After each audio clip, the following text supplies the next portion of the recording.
मित्रों नमस्कार।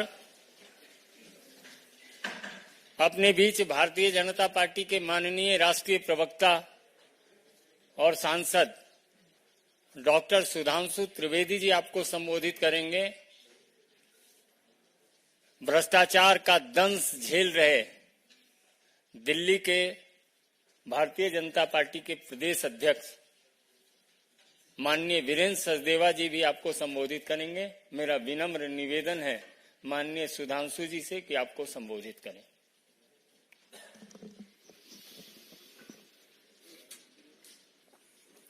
मित्रों, आज माननीय उच्च न्यायालय ने श्री केजरीवाल के संदर्भ में जो निर्णय दिया है उससे तथ्यों के कठोर धरातल पर आम आदमी पार्टी का अहंकार चकनाचूर हो गया है। स्वघोषित कट्टर ईमानदार का किरदार धारदार तथ्यों के साथ पूरी तरह तार तार हो गया है। ये सामान्य बात नहीं है। देखिए, जिस प्रकार से उन्होंने जमानत के लिए नहीं, ये बात हम ऐसे नहीं कह रहे हैं, उन्होंने तो सीधे सीधे अपनी अभिरक्षा को ही यानी अपनी हिरासत को ही चुनौती दी थी। अहंकार यह था कि मुझे छूट नहीं चाहिए, मुझे दूसरे को गलत साबित करना, इसलिए मैंने कहा कि वह अहंकार चूर चूर हो गया है। क्योंकि माननीय न्यायालय ने जो अभी मीडिया में प्राप्त सूचना उसके अनुसार यह बिंदु स्पष्ट कहा है, court clarifies that the petition is for deciding the arrest is illegal। क्योंकि उन्होंने तो सीधे यह कहा था कि अरेस्ट ही इलीगल है, यानी वो जमानत मांग ही नहीं रहे थे और इतनी बड़े अहंकार के साथ वो आगे बढ़ने का प्रयास कर रहे थे। दूसरा विषय बहुत स्पष्ट मैं आपके सामने उद्धृत करना चाहता हूं। Material collected by the ED reveals that the Kejriwal conspired was involved in formulation of excise policy। बार बार हम लोग कहते थे साक्ष्य जांच एजेंसियों ने दिए हैं और वो न्यायालय के समकक्ष हैं, न हमारे पास है न किसी अन्य के पास है, इसलिए उस पर बयानबाजी निरर्थक है। स्पष्ट रूप से कोर्ट कह रहा है कि जो साक्ष्य दिए गए उससे प्रतीत होता है कि वह नीति बनाने में बाकायदा कंस्पायर्ड द एक्साइज पॉलिसी, और फिर लिखा हुआ है was involve in the formulation of the excise policy and use the proceed of crime, यानी वो नीति निर्धारण में मुख्य कर्ता धर्ता थे और उससे प्राप्त चीज को अवांछित आपराधिक चीजों में प्रयोग किया गया। He is also allegedly involved in the personal capacity in the formulation of the policy and demanding the kickbacks, and secondly in the capacity of national convener। यानी प्रथम दृष्टया वो नीति को बनाने में मुख्य सूत्रधार थे और फिर उसके बदले में धन प्राप्त करने में अपनी दूसरी भूमिका यानी आम आदमी पार्टी के संयोजक के रूप में कर्ता धर्ता थे। उसके उपरांत माननीय न्यायालय ने एक और गंभीर ऑब्जर्वेशन दिया है। Court says doubting grant of the pardon of the approver amounts to casting aspersion on judicial process, अर्थात किसी को जमानत दी गई या नहीं इस पर टिप्पणी करना सीधे सीधे न्यायपालिका के ऊपर टिप्पणी करने के समान है। भाई अगर आप देखें तो इसी आधार के ऊपर अभी संजय सिंह जी को तो बेल मिली है। आप इस ढंग से राजनीतिक आधार के ऊपर कोर्ट के निर्णयों के ऊपर समीक्षा, आक्षेप और कटाक्ष नहीं कर सकते। इसके आगे और स्पष्ट रूप से कहा गया है, who gives ticket for contesting election and who purchases electoral bond is not the concern of the court. यह बहुत महत्वपूर्ण प्रेक्षण है, is a very significant observation by the high court कि किसको टिकट दिया गया, किसने इलेक्टोरल बॉन्ड लिया, इस विषय का कोर्ट की प्रोसीडिंग से कोई लेना देना नहीं है। अर्थात जो एक कानूनी विषय को वह राजनीतिक विषय बताने का प्रयास कर रहे थे, that was cleverly when he was trying to put a cover of technicality on their hidden motive of politicality, which has been totally discarded by the court। अब देखिए एक और बिंदु पे कहा है, the investigating agency under the criminal jurisprudence can't be directed to conduct the investigation as per convenience of the person. जो वो बार बार कहते थे कि ईडी हमें ये बताए कि इस तरीके से मुझे जवाब देना या उस तरीके से मुझे इस कैपेसिटी में बुलाया जा रहा है, इस कैपेसिटी में। बहुत स्पष्ट कहा है कि आरोपी को यह अधिकार नहीं है किसी व्यक्ति को कि वो ये तय करे कि किन नियमों, किन प्रावधानों या किस प्रक्रिया के तहत अथवा किस रूप में जांच एजेंसी उससे जांच करना चाह रही है। अगला बिंदु और गंभीर है, the court won't lay down different categories of law, one for common citizens and other granting special privilege to chief minister. आम आदमी पार्टी, मैं पुनः अंडरलाइन करके कहता हूं, आम आदमी पार्टी के तथा कथित आम आदमी मुख्यमंत्री के बारे में स्पष्ट रूप से माननीय न्यायालय कह रहा है कि सामान्य यानी आम आदमी के लिए एक नियम और आम आदमी पार्टी के मुख्यमंत्री के लिए दूसरा नियम, यानी नाम तो आम, दीवाने आम, और चाहते हैं कि डील किया जाए दीवाने खास की तरह, तो ये खासो खुसूस खासियत पूरी तरीके से खारिज कर दी गई कोर्ट के द्वारा। पुनः मैं कहना चाहता हूं, यह सबसे महत्वपूर्ण बात है। ये वही थे जो नाना प्रकार की चीजें कहते थे, मैं बंगला नहीं लूंगा, मैं गाड़ी नहीं लूंगा, मैं टोपी पहनूंगा, मैं सिक्योरिटी नहीं लूंगा, वगैरह वगैरह। जबकि मैं सारी बातें कर रहा हूं, ये सारी चीजें आवश्यकता होती हैं, सुरक्षा की आवश्यकता होती है, परंतु ये जो आम आदमी का चोला था वो पूरी तरीके से धराशायी हो गया, क्योंकि वो खुद एक खास ट्रीटमेंट चाह रहे थे। इसके उपरांत कोर्ट कहता है, court on necessity of arrest, जो उन्होंने कहा कि क्यों उनको हिरासत में लेना चाहिए। ED was in process of enough material which has led to arrest of Kejriwal, non joining of investigation by Kejriwal, delay caused by him was also impacted those in the judicial custody. अर्थात उनका बार बार ईडी के संबंध को दरकिनार करना, जवाब देने से मना करना, यह गलत था और पर्याप्त मटेरियल उपलब्ध था उनसे पूछताछ और जांच करने के लिए। दूसरा, एक गंभीर बात कही गई जो बार बार न्यायिक प्रक्रिया को राजनीतिक रंग देने का प्रयास और उसके ऊपर राजनीतिक आक्षेप करने का प्रयास है। उस पर कोर्ट ने साफ कहा है, जजेस are bound by the law not by the politics.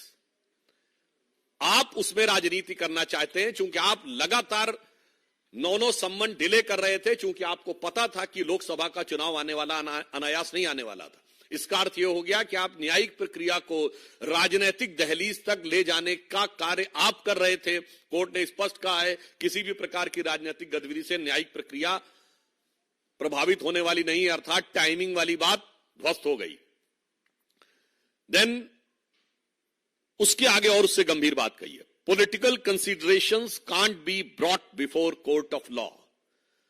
जो इस प्रकार की बात कहना कि चुनाव आ रहा है, वैसे तो ये लोग इस बात के बड़े आदतन शरारती हैं।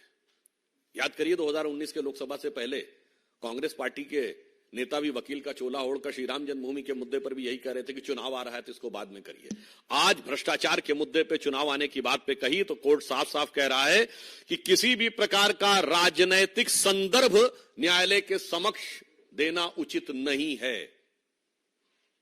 इसके उपरांत कोर्ट कहता है, court are concerned with the constitutional morality not the political morality. Court साफ कहता है कि ये जो आप तथाकथित अपनी नैतिकता राजनीति का बात करते हैं, इससे कोर्ट को कोई मतलब नहीं है, वो केवल हार्ड कोर फैक्ट्स के बारे में कहता है। अब आगे की बात और भी गंभीर है, जो कहते थे चवन्नी नहीं मिली। इस पॉइंट में माननीय न्यायालय कहता है, this court holds that ED was able to place enough material statement of the approvers and their own candidate stating that was given to for Goa elections, it completes the chain regarding the money sent for Goa elections।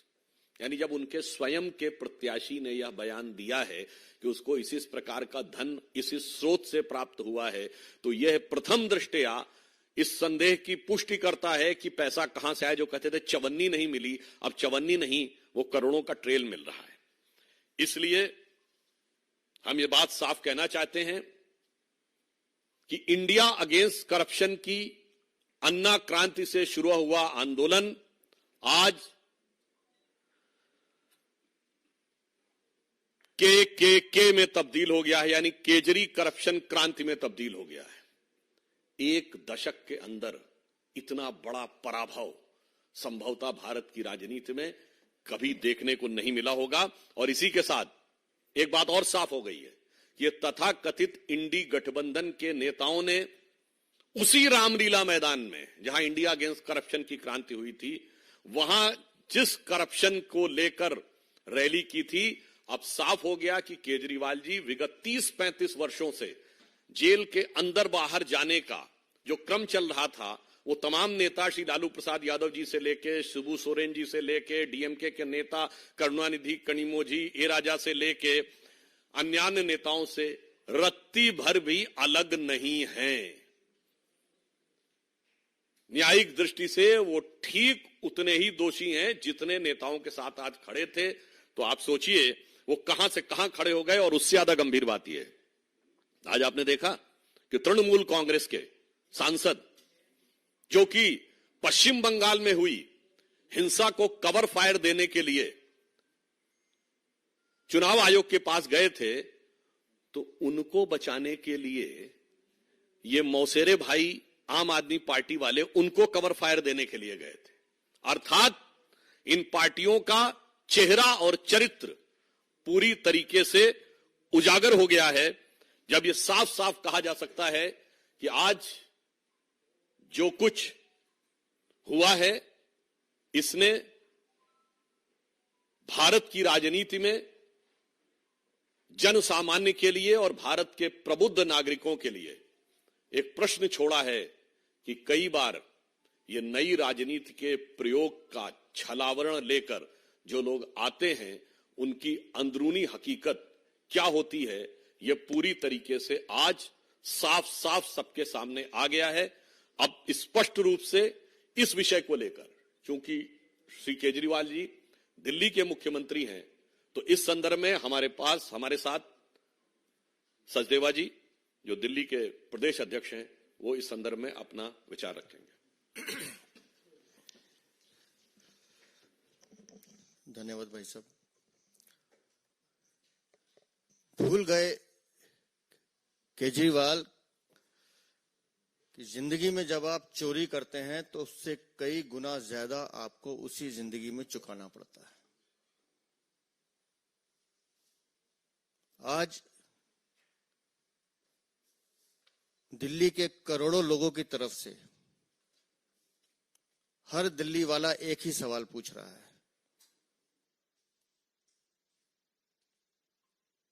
कि केजरीवाल, तुमने दिल्ली को शर्मसार किया है। एक दिल्ली वासी होने के नाते ये दर्द हमारे दिल में झलकता है कि जो दिल्ली देश की राजधानी है, जो दिल्ली पूरे विश्व में, पूरे भारत में सबके आकर्षण का केंद्र है, वो दिल्ली आज इसलिए कलंकित है क्योंकि उस कलंक की गाथा अरविंद केजरीवाल ने लिखी है। दिल्ली को लूटने का काम किया है।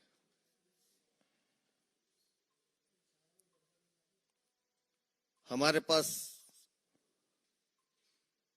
फंसाया गया है, हमें यह किया गया, सारे साक्ष्य मौजूद हैं। जैसा भाई माननीय सुधांशु जी ने कहा, अभी माननीय न्यायालय ने जो आज टिप्पणी की है, वो सीधा सीधा अरविंद केजरीवाल और आम आदमी पार्टी के मुंह पे तमाचा है।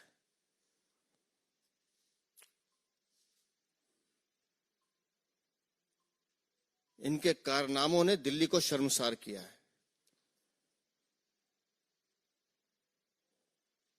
एक दिल्ली वाला होने के नाते पूछता हूं, क्या अब भी कोई नैतिक अधिकार है आपके पास कुर्सी पे बने रहने का?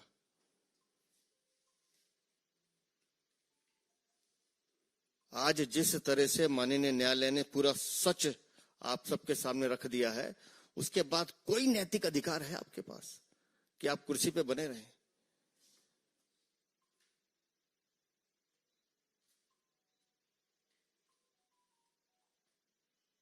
पूरी दिल्ली को लूटने का आपने षड्यंत्र रचा है। उन हजारों मां बहनों की हाय आपको लगी अरविंद केजरीवाल, जिनके बच्चों को तुमने नशे में धकेलने का काम किया, जिनको पानी की जगह शराब की बोतल पकड़ाने का काम किया। हम मिले हैं उन माताओं बहनों से जिनके परिवार के लोग नशे में झूमकर आके उन पे हाथापाई करते थे, मारपीट करते थे। मुकदमे दर्ज हुए उन माताओं बहनों के खिलाफ भी, जो इसके खिलाफ आंदोलन कर रही थी। क्या जवाब देंगे ये लोग?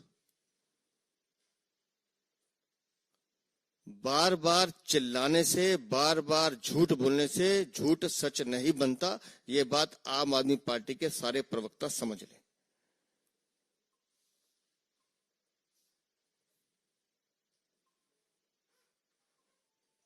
शराब नीति घोटाले में किकबैक लिया गया है, कमीशन खाई गई है, अरविंद केजरीवाल दलाली खाई गई है।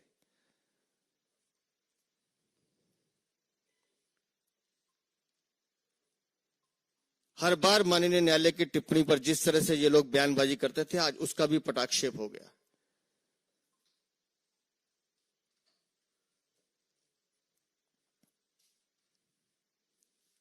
पूरी दिल्ली को दगा देने वाले, दिल्ली की जनता को धोखा देने वाले, दिल्ली को लूटने वाले अरविंद केजरीवाल, तुम्हें और तुम्हारी पार्टी को दिल्ली के लोग माफ नहीं करेंगे। ये बात हम 100% कह सकते हैं। मैं दिल्ली की जनता का दर्द समझता हूं।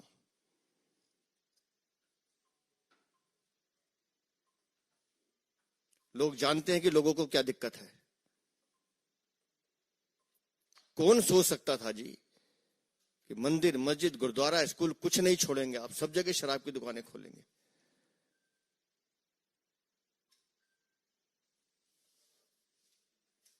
हम सब ने पढ़ा है, महात्मा गांधी लिख के गए कि शराब शरीर और आत्मा दोनों का नाश करती है। अरविंद केजरीवाल, इस शराब ने तुम्हारे शरीर का, आत्मा का और तुम्हारे चरित्र का भी नाश किया है। तुमने दिल्ली के विकास को भी रोका है, दिल्ली के विकास का भी नाश किया है। ये दिल्ली वाले तुम्हें कभी माफ नहीं करेंगे।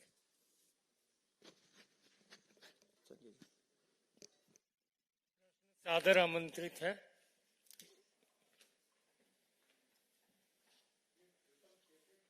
नीरज पांडे जी।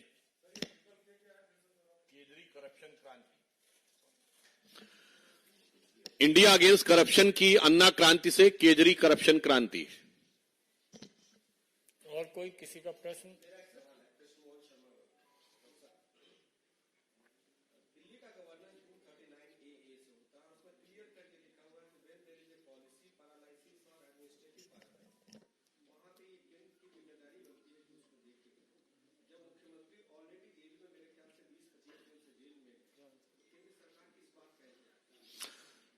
पहले तो इसके दोनों उत्तर देता हूं, नैतिक और संवैधानिक। मेरे विचार से सवाल आज उनसे पूछा जाना चाहिए कि हाई कोर्ट के इस निर्णय के बाद भी कोई ये कहेगा कि जब फला फला क्लॉज के तहत एलजी पूछेंगे तब हम इस्तीफा देंगे। ये वो जो कहते थे आरोप लगते इस्तीफा दो, आज कहते हैं हाई कोर्ट से निर्णय के बाद भी इस्तीफा न दो। अब संवैधानिक उत्तर देता हूं। आपको पता है कि दिल्ली की विधानसभा इस देश की एक ऐसी विधानसभा है जो सतत सत्र में रहती है, यानी साइन डाई होता ही नहीं है, जबकि वो मिलती साल में एक ही बार है बजट पास करने के लिए। क्यों?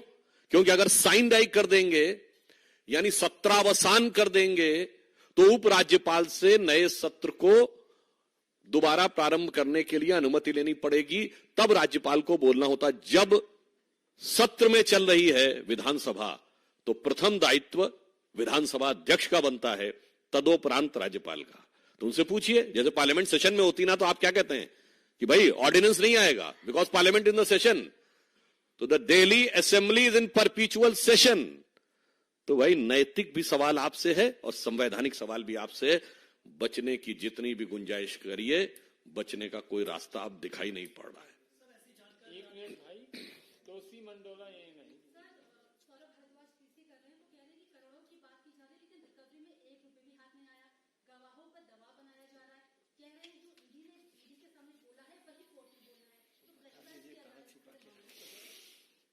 देखिए, कोर्ट ने आज बहुत स्पष्ट कहा है कि जो बयान दिए गए हैं वो कोर्ट के सामने दिए गए बयान है, तो वो पूरी तरीके से वैलिड है।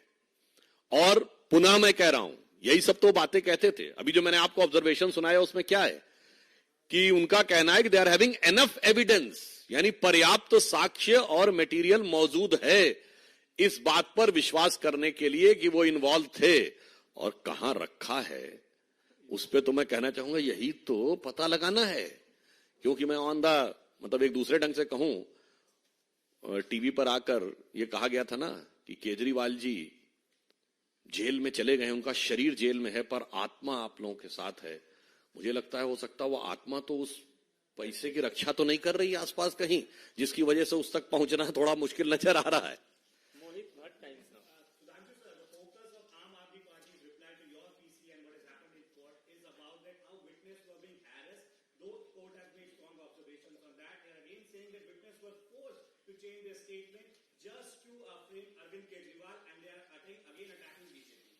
I think with a clear-cut indication in verbatim I have read in front of you in which the court has categorically said two things. Number one, the statements were in front of the magistrate, so it was in front of the court. Number two, they were having enough evidence and they are having enough references to prove that Kejriwal ji was, you can say, pivotal in making the policy and getting the kickback.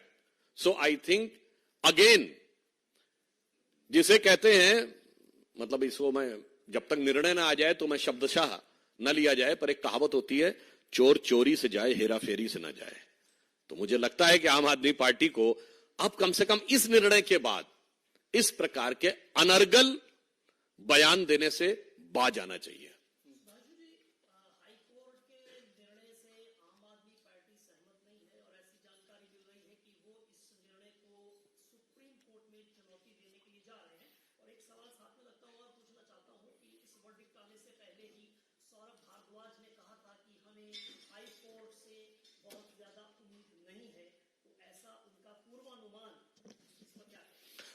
देखिए, इसीलिए court ने बहुत साफ कहा है कि न्यायालय पर राजनीतिक टिप्पणियां मत करिए।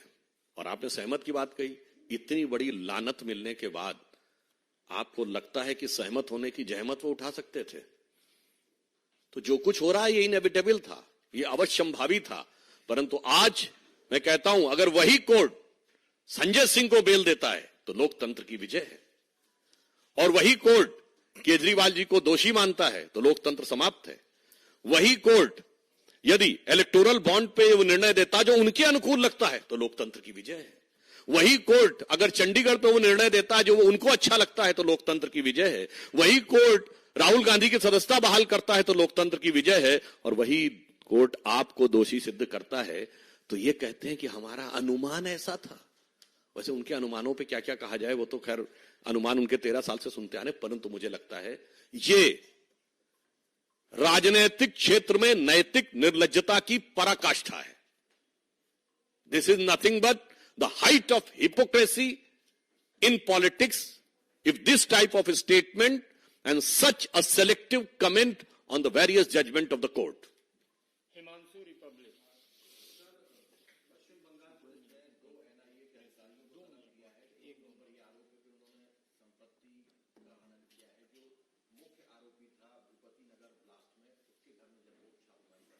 देखिए, जो पश्चिम बंगाल में घटना है वो बहुत दुखद और गंभीर है। डायमंड हार्बर क्षेत्र में जिस प्रकार से हिंसा हुई है और जिस विषय का आपने उल्लेख किया है, बहुत गंभीर बात यह है कि उतने बड़े ब्लास्ट के आरोपियों में को जब गिरफ्तार करने के लिए एनआईए की टीम जाती है तो पहले ईडी पे हमला हो चुका होता है और अब एनआईए पे हमला होता है। यह संविधान बचाने के लिए है कि संविधान नष्ट करने के लिए है? उसके बाद मुख्यमंत्री किस प्रकार का बयान देती हैं कि साहब वो आधी रात में आए थे बगैर पुलिस को बताए हुए, जबकि मिदनापुर पुलिस के एसपी ने साफ कहा कि वो सवेरे आए थे, पुलिस को बता कर गए थे। दूसरा पॉइंट वो कहती है महिलाओं के साथ दुर्व्यवहार हुआ, जबकि वहां पर वीडियो फुटेज अवेलेबल है कि उसके साथ महिला पुलिस थी। और उससे ज्यादा दुखद ये है, ये ममता जी की निर्ममता की पराकाष्ठा है कि वो कहती वो चॉकलेट बम था।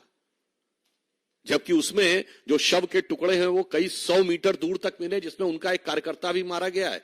बड़े दुख की बात यह है, अपराध और भ्रष्टाचार दोनों को संरक्षित करने में जो कुछ पश्चिम बंगाल में किया जा रहा है वो लोकतंत्र के लिए और संविधान के लिए सबसे बड़ा खतरा है। और वो सबसे बड़ा खतरा तृणमूल कांग्रेस की सरकार के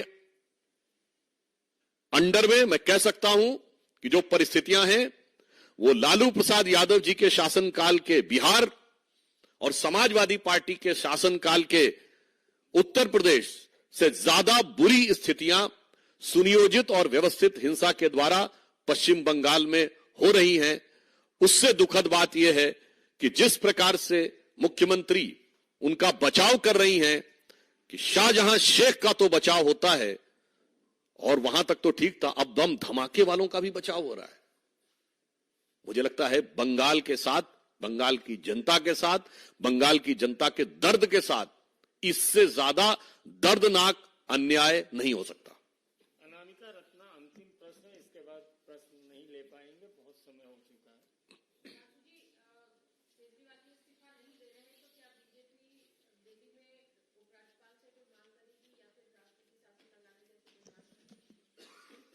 निर्णय अभी अभी आया है, जरा देखें तो कि अभी उनके मन में क्या है।